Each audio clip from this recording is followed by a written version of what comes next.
Welcome to V3 news. లక్ష్యం సమాజ హితం. నా పేరు సోనియా. బులెటిన్ల ముందుగా హెడ్లైన్స్. ఆదర్శంగా నిలిచిన కానిస్టేబుల్. స్వగ్రామం కోటలో కరోనా బాధితులకు కూరగాయల పంపిణీ.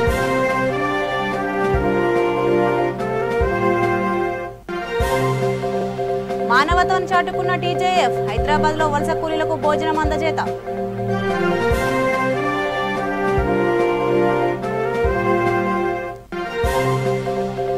తాగునీటి సరఫరాపై చర్చించిన మంత్రి సబితా. తగు చర్యలు తీసుకోవాలంటూ ఆదేశాలు.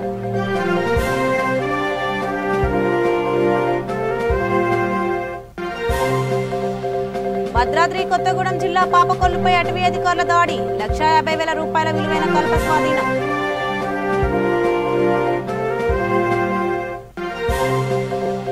ఆదిలాబాద్ అంగన్వాడీ టీచర్ చొరవ. లాక్డౌన్ నేపథ్యంలో ఇంటింటికి వెళ్లి పౌష్టికాహారం పంపిణీ.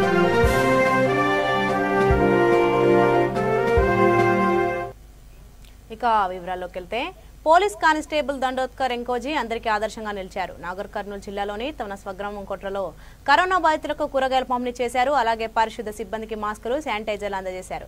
లాక్డౌన్ ఇబ్బందులను గమనించిన ఎంకోజీ తన వంతుగా భార్య కళావతి బాయ్ సహకారంతో ఈ కార్యక్రమం నిర్వహించారు. ఈ సందర్భంగా ఎంకోజీ మాట్లాడుతూ పేదలకు సేవ చేయడంలో ఎంతో సంతోషం ఉందన్నారు.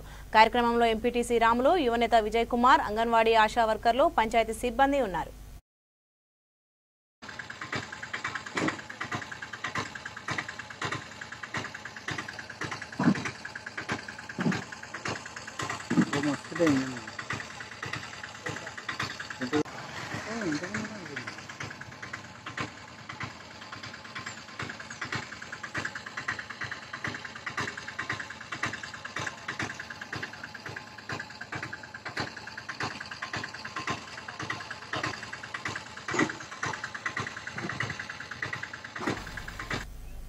తెలంగాణ జర్నలిస్టు సంక్షేమ సంఘం మానవతను చాటుకుంది. ఈ సంస్థ సహాయ కార్యదర్శి సద్దాం ఆధ్వర్యంలో వలస కార్మికులు దినసరి కూలీలకు భోజనం అందజేసింది. ఈ సందర్భంగా సద్దాం మాట్లాడుతూ ఈ కార్యక్రమం తనకు ఎంతో ఆనందం కలిగించిందన్నారు. జర్నలిస్టుగా సామాన్య జీవితం గడుపుతున్నా చేతనైనంత సహాయం చేయాలనే ఉద్దేశంతో నేను ఈ కార్యక్రమం నిర్వహించానని చెప్పారు. రాజకీయ నాయకులు ఎన్నికల ముందు మాత్రమే ఓట్ల కోసం ప్రజల వద్దకు వస్తారన్నారు.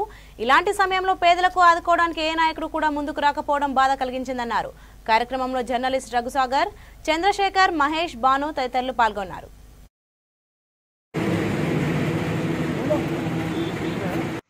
జర్నలిస్టుల బతుకులు అంటేనే అంతంత మాత్రంగా ఉండే ఈ రోజుల్లో ఒక జర్నలిస్టు, సీనియర్ జర్నలిస్ట్ అయినటువంటి MD సద్దాం గారు ప్రజలు ఆకలితో ఉండడాన్ని చూడడం సహించలేక బాధ అనిపించి తనకు తోచినంత 100 మందికి అందరికీ అన్నదానం, అలాగే నీళ్లు దానం చేసి రోడ్డు మీద ఉండే వాళ్ళకి దానం చేశాడు. ఆయననే అంత చేస్తున్నప్పుడు అంతంత మాత్రంగా బతుకుతున్న జర్నలిస్టు బతుకులు ఉండి ఆయన అంత సాయం చేసినందుకు ఆయన చూసి మనం ఎంత నేర్చుకోవాలి, మిగతా వాళ్ళు ఎంత నేర్చుకోవాలి. అందరూ ముందుకు వచ్చి కరోనా సమయంలో అందరికీ సహాయం చేయాలని కోరుకుంటున్నాను.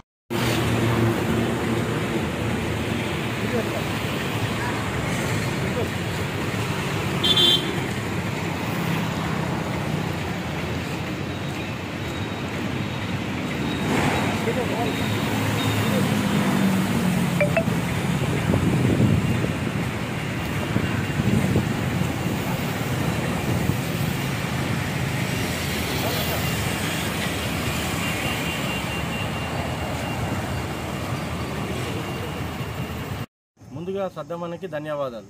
ఇలాంటి సేవా కార్యక్రమం చేస్తూ ప్రజలకు అందుబాటులో ఉండడము, ఈ కరోనా పీరియడ్లో కూడా ఎవరెవరైతే ఫ్లైఓవర్ల కాడ కానీ బీద వాళ్ళు ఉంటారో వారికి అన్నదానం చేసి ముందుకు వచ్చినందుకు చాలా సంతోషంగా ఉంది. ఈ సద్దమన్నని స్ఫూర్తి చేసుకొని ప్రతి ఒక్క మీడియా మిత్రులారా దయచేసి ఆలోచించాలా. మీరు కూడా ప్రతి ఒక్కరికి సాయం చేయండి. ఉన్నంత రోజులు సంతోషంగా ఉండాలి అందరం. ధన్యవాదాలు. మీడియా మిత్రులకు అందరికీ నా యొక్క నమస్కారం. ఈరోజు నేను ఒక జర్నలిస్ట్గా ఒక రోడ్లపైన నివాసం ఉంటున్న బీద ప్రజలకు ఒక 100 మందికి నా శాయశక్తుల వాళ్ళకు భోజనం ప్యాకెట్లు పంపిణీ చేయడం జరిగింది.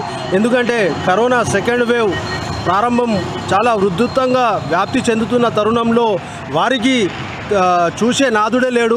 అయితే నేను కొన్ని రోజుల నుంచి చూస్తున్నాను రోడ్లపైన వారు బిచ్చం అడుక్కుంటూ ఉండేటోళ్ళు. కాకపోతే ఇప్పుడు ఈ లాక్డౌన్ కారణంగా అసలు రోడ్ల మీద వాళ్ళు అలానే ఉంటున్నారు. కాబట్టి నాకు ఒక ఆలోచన వచ్చి ఈరోజు ఉదయమే పొద్దున్నే వెళ్ళి నేను ఒక 100 మందికి మన ఉప్పల్ మరియు తార్నాక సికింద్రాబాద్ ఏరియాలలో నివాసం ఉంటున్న ఈ ఫ్లైఓవర్ల కింద నివాసం ఉంటున్న ప్రజలకు నేను అన్నదాన కార్యక్రమం నిర్వహించాను. ప్రతి ఒక్కరూ ఇలాంటి ఆపత్కర కాలంలో ప్రతి ఒక్కరూ ఇలాంటి మంచి సేవా కార్యక్రమాలు చేయాలనేసి తోటి నేను ఒక జర్నలిస్ట్గా కోరుకుంటున్నాను. ఎందుకంటే నాకే చూసి కళ్ళల్లో నీళ్లు తిరిగాయి. వాళ్ళు ఉరికొచ్చి అన్న నీకు దండం పెడతా, నువ్వు చాలా మంచి పనులు చేస్తున్నావు అనేసి వాళ్ళంటే నాకు ఎంతో ఆనందంగా అనిపించింది. ఇలాంటి విపత్కర కాలంలో ప్రతి ఒక్కరూ ముందుకు వచ్చి ఇలాంటి మంచి కార్యక్రమాలు సేవా కార్యక్రమాలు నిర్వహించాలని నేను కోరుకుంటున్నాను. జర్నలిస్టుల బతుకులు అంటేనే అంతంత మాత్రంగా ఉండే ఈ రోజుల్లో ఒక జర్నలిస్టు సీనియర్ జర్నలిస్ట్ అయినటువంటి ఎండి సద్దాం గారు ప్రజల ఆకలితో ఉండడాన్ని చూడడం సహించలేక బాధని.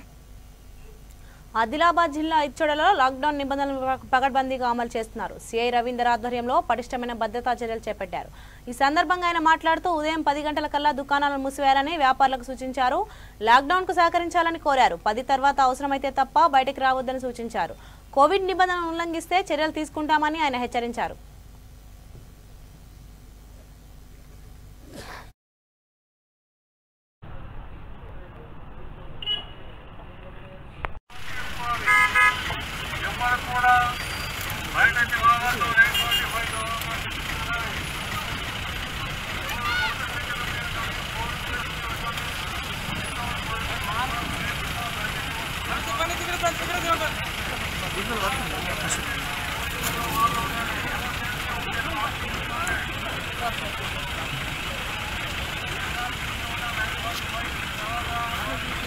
ప్రజలకు అలాగే వ్యాపారస్తులకు మనవి, రేపటి నుండి ఉదయం 6 గంటల నుంచి 9:45 వరకే ప్రజల యొక్క రాకపోకలు షాప్స్ పెట్టి ఉండడం అనేది జరగాలి. 9:45 తర్వాత ఎవరు కూడా బయటికి వెళ్ళవద్దు. షాప్స్ కూడా 9:45 క్లోజ్ అయిపోవాలి మొత్తం. దయచేసి లాక్డౌన్ ఉత్తర్వులను పాటించాలని చెప్పేసి మనవి.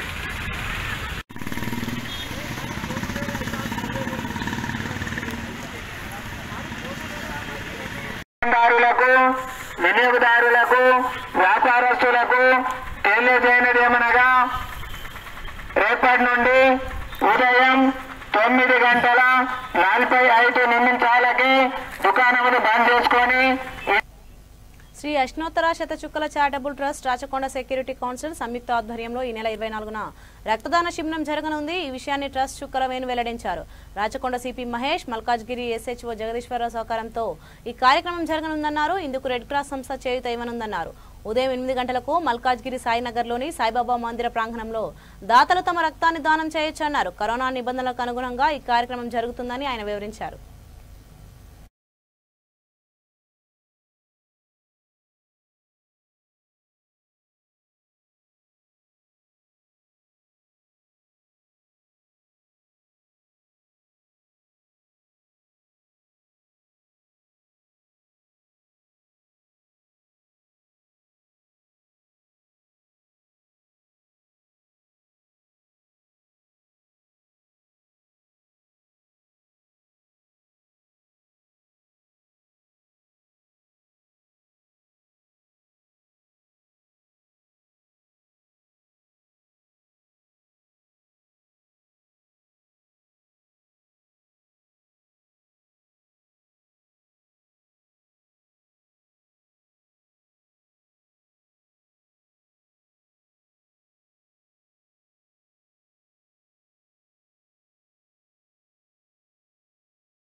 ఆసిఫాబాద్ పట్టణంలో లాక్డౌన్ అమలు తీరును పోలీసులు పర్యవేక్షిస్తున్నారు. ఉదయం 10 గంటలు దాటిన మరుక్షణమే CI Ashok, SI Venkatesh police సిబ్బంది ప్రధాన కూడలలో పర్యటిస్తూ కూరగాయల దుకాణాలను మూసివేయించారు.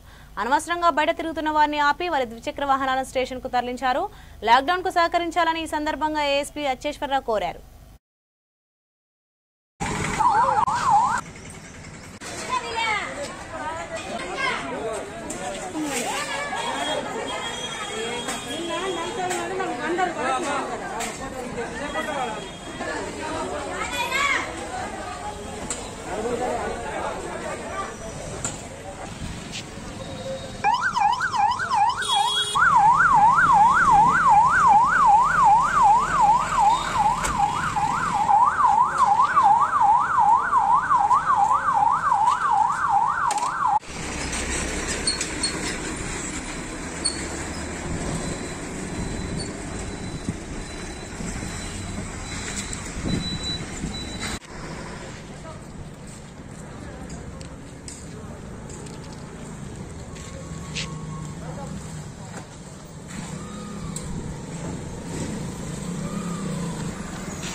ఆసిఫాబాద్ సబ్ డివిజన్ ప్రజలందరికీ మా యొక్క విజ్ఞప్తి.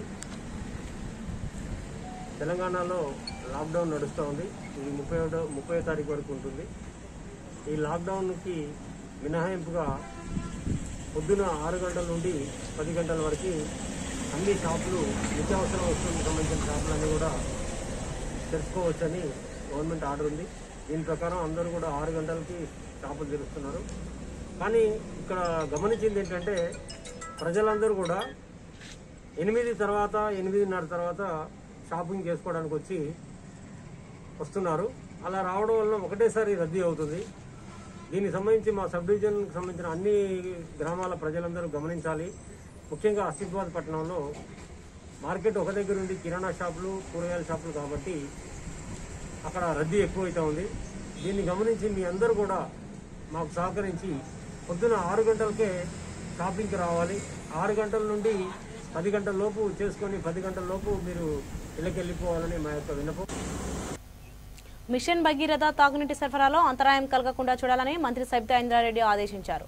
రంగారెడ్డి జిల్లా ప్రజాప్రతినిధులు అధికారులతో హైదరాబాద్లో ఈ అంశంపై సమీక్షించారు. ప్రత్యామ్నాయంపై దృష్టి సారించాలని కోరారు. కల్వకుర్తి లిఫ్ట్ ఇరిగేషన్ పంప్ సెట్ల మరమ్మతుల కారణంగా ఈ నెల 24 నుంచి నీటి సరఫరా ఆగిపోతుందని తెలిపారు. మరమ్మతు పనులకు సుమారు నెల రోజులు పట్టవచ్చన్నారు. ఈలోగా ఎటువంటి ఇబ్బందులు తలెత్తకుండా చూడాలన్నారు. ఈ సమావేశంలో రాజేశ్వర్, నరసింహులు గౌడ్, ప్రియాంక తదితరులు పాల్గొన్నారు.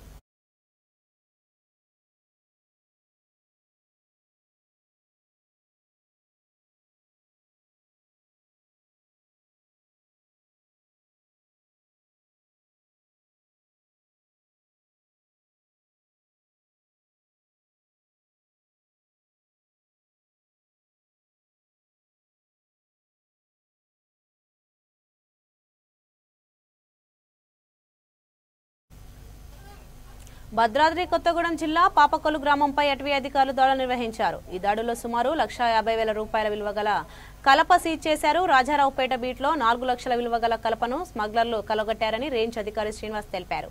వాటిని కూడా త్వరలోనే పట్టుకుంటామన్నారు. తమ అనుమతి లేకుండా పోడు భూములలో బోరు బావులు తవ్వితే చర్యలు తప్పవని హెచ్చరించారు.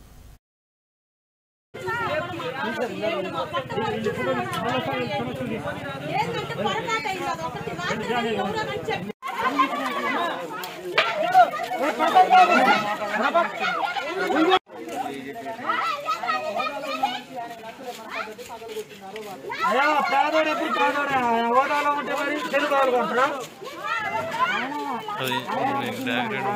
ఏం మరి ఆయన రాలేదు, వాళ్ళ నాన్న రైతు కాదు.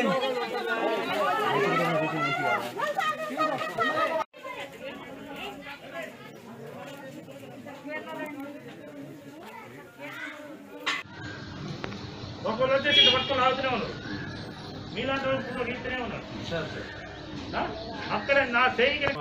ఎఫ్ఆర్ఓ సందుగుండా ప్రజెంట్ నేను జూలూరుపాడు రేంజర్ గారు కరోనా వైరస్తోని హాస్పిటల్లో ఉండడం వల్ల నేను ఇక్కడ విధులకు నిర్వహించడం జరిగింది. గత 2 రోజుల నుంచి మనకి అటవీలో గస్తీ చేయించున్నాము. అక్కడ కూడా మనకి రాజారావుపేట అడవిలో కొన్ని అటవీ ఫెల్లింగ్స్ జరిగినవి. నెక్స్ట్ ఈ రోజు మేము ఏం చేసామంటే ఆ ఫెల్లింగ్స్ ఎక్కడికి వెళ్ళినాయని ఇన్ఫర్మేషన్ మీద పాపకొల్లు గ్రామానికి వచ్చేసినాము. అక్కడ 4 కార్పెంటర్ల దగ్గర కర్ర దొరికినది. అక్కడ సుమారు 1.5 CMT కర్ర దొరికినది. దాన్ని కూడా మేము సీజ్ చేశాము. ఇక ఫ్యూచర్లో బోరు బావులు కానీ కరెంట్ లైన్స్ కానీ ఏమైనా వేయాలనుకున్నా కానీ అటవీ శాఖ పర్మిషన్ తీసుకోవాలి తప్పనిసరిగా. అటవీ భూములలో ఎలాంటి పర్మిషన్లు ఏమి లేకుండా వేయద్దు. ఇప్పుడు మనం ఆక్సిజన్ కొనుక్కునే పరిస్థితి ఏర్పడింది. భావితరాలకు ఆక్సిజన్ కావాలంటే ఎలాంటి చెట్లని ఏం నరకకూడదు.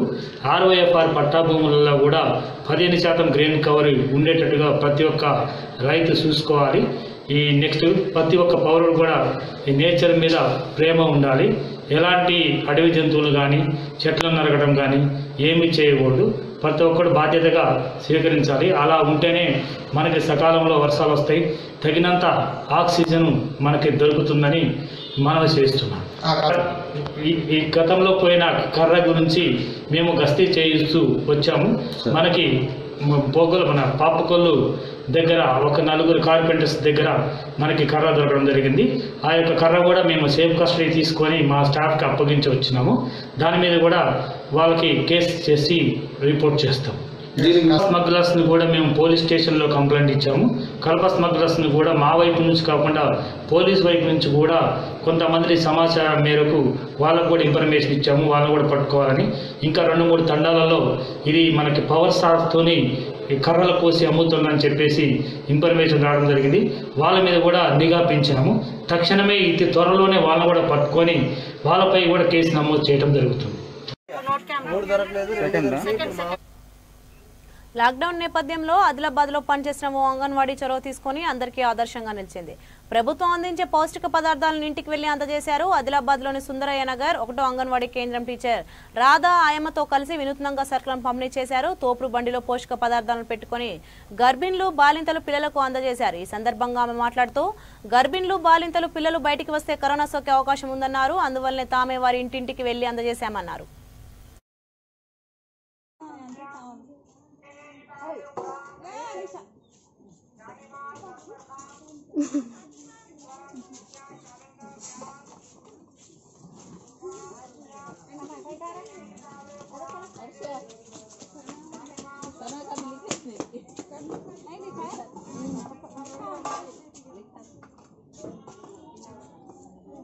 अंदर जाओ ना के चिल्लाने ने पहले बेग तो बच्चे को ना कान दो चलो रे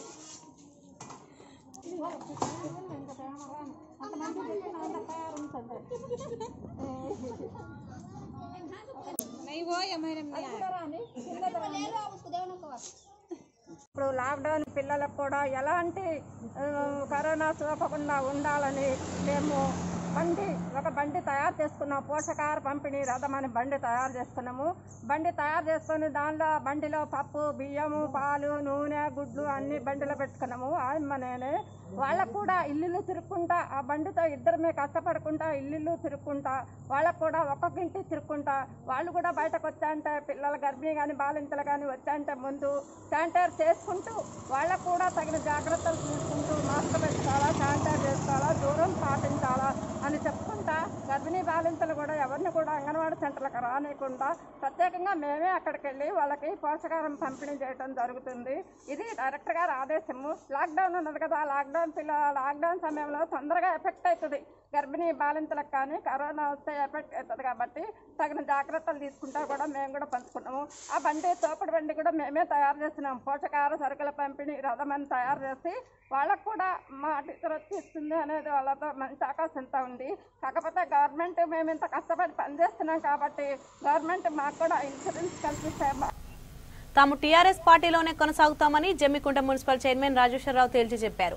ఈటెల వివాదం నేపథ్యంలో ఎంపీఆర్ గార్డెన్స్ లో నిర్వహించిన సమావేశంలో పలు అంశాలపై చర్చించారు. సమావేశం అనంతరం మీడియాతో మాట్లాడుతూ కౌన్సిలర్లంతా టీఆర్ఎస్ లోనే కొనసాగుతారన్నారు. అనంతరం టీఆర్ఎస్ సీనియర్ నాయకులు మల్లయ్య మాట్లాడుతూ ఎమ్మెల్యే ఈటెల రాజేందర్ వ్యవహార శైలి సరిగ్గా లేదన్నారు. కార్యక్రమంలో కౌన్సిలర్లు, ఎంపీటీసీలు, సర్పంచ్లు, రైతు సంఘం నాయకులు పాల్గొన్నారు.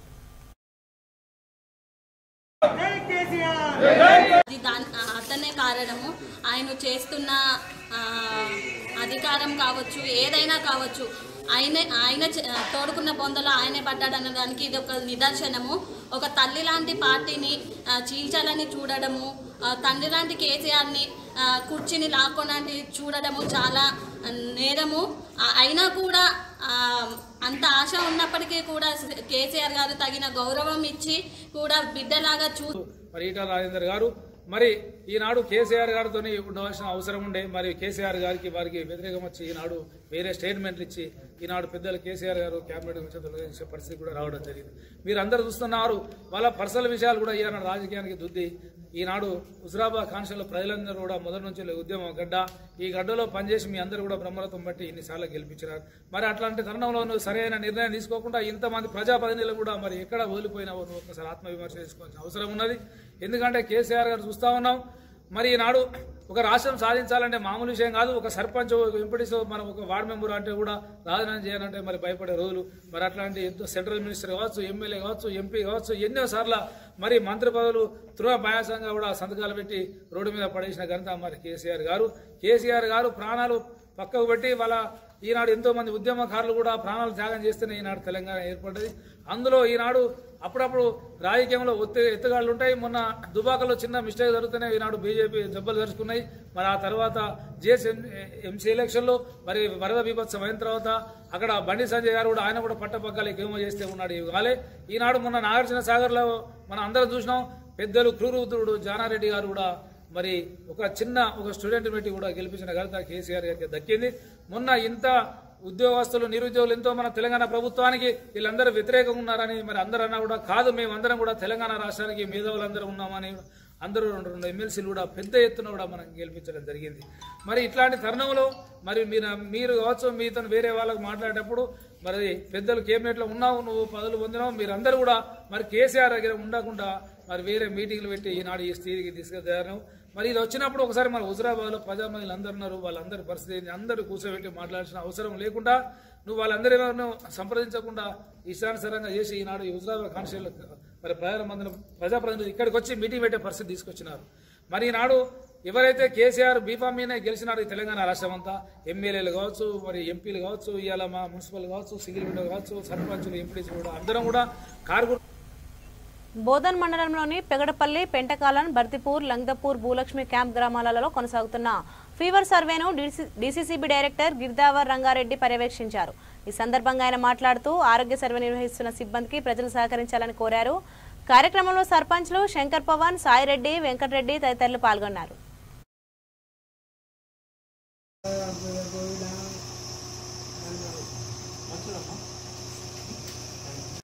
ఇవ్వడం జరిగింది.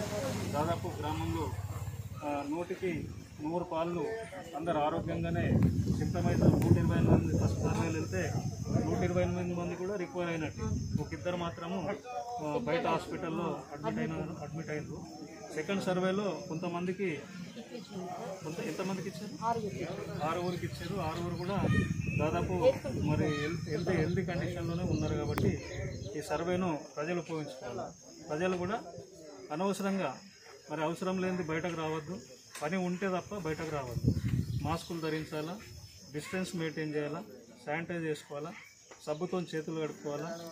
బయటకు ఏదైనా పని ఉంటే వస్తే ఎంబడే ఇంట్లోకి వచ్చినప్పుడు కాళ్ళు చేతులు సబ్బుతో శుభ్రంగా కడుక్కొని ఇంట్లోకి వెళ్తే ఇంట్లో చిన్నపిల్లలు ఉంటారు, ముసలి వాళ్ళు ఉంటారు కాబట్టి వాళ్ళు ఎఫెక్ట్ అవుతారు. ఇంట్లో ఎవరికైనా ఎఫెక్ట్ అయ్యి మనం అలసత్వం వహిస్తే కుటుంబమే తినేస్తుంది.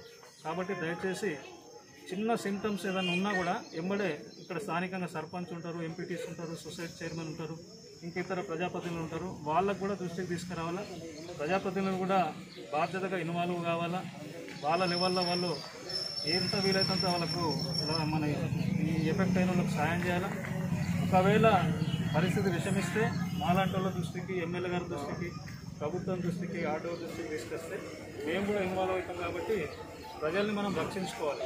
ఇటువంటి సందర్భంలోనే సమాజానికి మనము ధైర్యంగా అండగా ఉండాలా. ఆక్సిజన్ సిలిండర్ బాధ్యత కాబట్టి ఎక్కడన్నా ఆక్సిజన్ ప్రాబ్లం వచ్చినా కూడా ఆక్సిజన్ అందుబాటులో ఉంది. సర్కార్ దవాఖానాలో కూడా సర్కార్ దవాఖానాలో కూడా అందుబాటులో ఉన్నది. ఎమ్మెల్యేలు కూడా మరి 2 సిలిండర్లు ఇచ్చారట, ఆయనకు కూడా ధన్యవాదాలు చెప్తా ఉన్నాము. కాబట్టి ఈ పరిస్థితిని ఉమ్మడిగా మరి కరోనా అనేది పెద్ద రోగం కాదు, అది చిన్న బీమారే. మనం అలర్ట్ కావాలి. అలర్ట్ కాక ఒక 2 రోజులు, 3 రోజులు, 4 రోజులు మెసిలి ఏదో ఇది దగ్గొచ్చింది, తుమ్మొచ్చింది తెలక ఏదైనా ట్యాబ్లెట్ వేసుకొని టైంపాస్ చేస్తే మాత్రం అది లంగ్స్ మీద ఎఫెక్ట్ అవుతుంది. అదర్వైజ్ అది పెద్ద బీమార్ కాదు. కాబట్టి దయచేసి ఈ సర్వేకు అందరూ సహకరించాలి. వాళ్ళని కూడా సర్వే వాళ్ళని మనస్ఫూర్తి అభినందిస్తాను. తన పుట్టినరోజు సందర్భంగా మహబూబాబాద్ ఎమ్మెల్యే బానత్ శంకర్ నాయక్ మున్సిపల్ సిబ్బందికి దుస్తులు పంపిణీ చేశారు. కరోనా పీడితులు అండగా నిలిచారు. ఇందులో భాగంగా జిల్లా ఆసుపత్రికి ఆక్సిజన్ సిలిండర్ల కోసం 5 లక్షల రూపాయలు విరాళంగా అందజేశారు. ఈ సందర్భంగా ఆయన మాట్లాడుతూ కరోనా కష్టకాలంలో కేసీఆర్ ప్రభుత్వం ప్రజల ఆరోగ్యం కోసం ఎంతో కృషి చేస్తుందన్నారు. కార్యక్రమంలో municipal chairman Rammohan Reddy, vice chairman Farid, youth అధ్యక్షులు మురళీధర్ రెడ్డి, రఘు తదితరులు పాల్గొన్నారు. వచ్చే రాజుల్లో ఫస్ట్ తెలుగు పేపరు ఇనుగుర్తి నుంచే లిఖించబడినది. మీ అందరికీ పేరు పేరున హృదయపూర్వక నమస్కారాలు.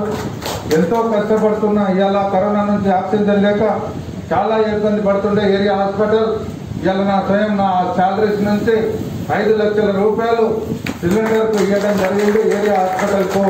అది పేదవాళ్లకు ఇవాళ కరోనా రోగులకు కాపాడడానికి ప్రాణం కాపాడితే ఎన్నో ప్రాణాలు పోతున్నాయి. మరి నేను ఎంతో కొంత సాయం చేయాలి అని చెప్పేసి ఒక సంకల్పంతో చేయడం. ఇది కూడా ఎన్నో చిన్న మండలాలు కూడా మీరు చేశారు. ఎనుగుర్తి మండలం చాలా పేరు ప్రతిష్ట కలిగిన మండలం. ఒత్తిరాజులు తెలుగు దినపత్రిక అక్కడి నుంచే ప్రచురించబడడం జరిగింది. ఇవాళ నేషనల్ వాలీబాల్స్ కానీ ఇవాళ కాకతీయ రెడ్డి రాజులు ఆ చెరువులో ఉయ్యాల ఊగిన ఊరది. చాలా చరిత్ర కలిగిన ఊరు. కాబట్టి దయచేసి 20,000 జనాభా ఉంది, 5 ఎంపీటీసీలు, 10 మంది సర్పంచులు. కాబట్టి దయచేసి మీరు మాట ఇచ్చారు, మా డైరింగ్ అండ్ డైనమిక్ కేటీఆర్ గారు ఇచ్చారు, దయన్న ఇచ్చారు, అందరు ఇచ్చారు.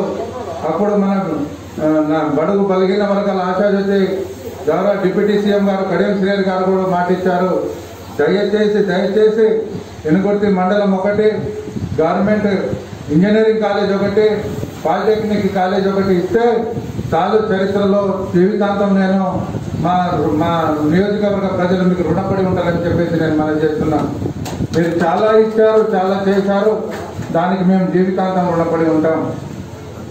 ఇవాళ ఏ పాలకులు ఏ ప్రభుత్వం హృదయపూర్వక ధన్యవాదాలు తెలియజేస్తూ ఈ అవకాశం ఇచ్చిన మీ అందరికీ పేరు పేరున హృదయపూర్వక నమస్కారాలు. ఇవాళ మా మున్సిపాల్లో ఉన్న మహిళలకు పేదవాళ్లకు ఒక 50 మందికి బట్టల పంపిణీ, అలాగే మీడియా సోదరులు కూడా కొంత చేసుకుంటూ భోజనం పెడుతున్నారు. మీరు దయచేసి కడుపు నిండా భోజనం చేసి మీ ఆశీర్వదించాలని చెప్పేసి కోరుకుంటూ ఈ అవకాశం ఇచ్చిన మీ అందరికీ పేరు పేరున హృదయపూర్వక నమస్కారాలు.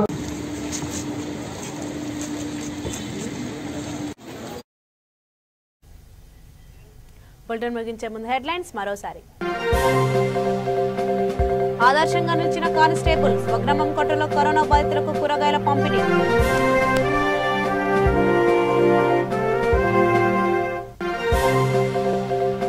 మానవతను చాటుకున్న టీజేఎఫ్, హైదరాబాద్ లో వలస కూలీలకు భోజనం అందజేత.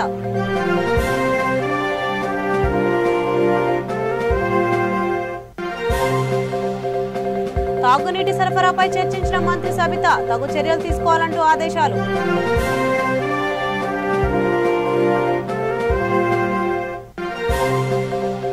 భద్రాద్రి కొత్తగూడెం జిల్లా పాలకొల్లుపై అటవీ అధికారుల దాడి, 1,50,000 రూపాయల విలువైన కలప స్వాధీనం.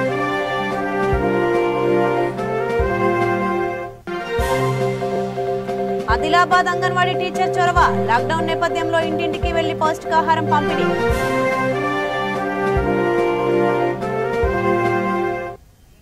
సో ఇవి ఇప్పటివరకు ఉన్న అప్డేట్స్. మరిన్ని అప్డేట్స్ కోసం చూస్తూనే ఉండండి VT న్యూస్. లక్ష్యం సమాజ హితం.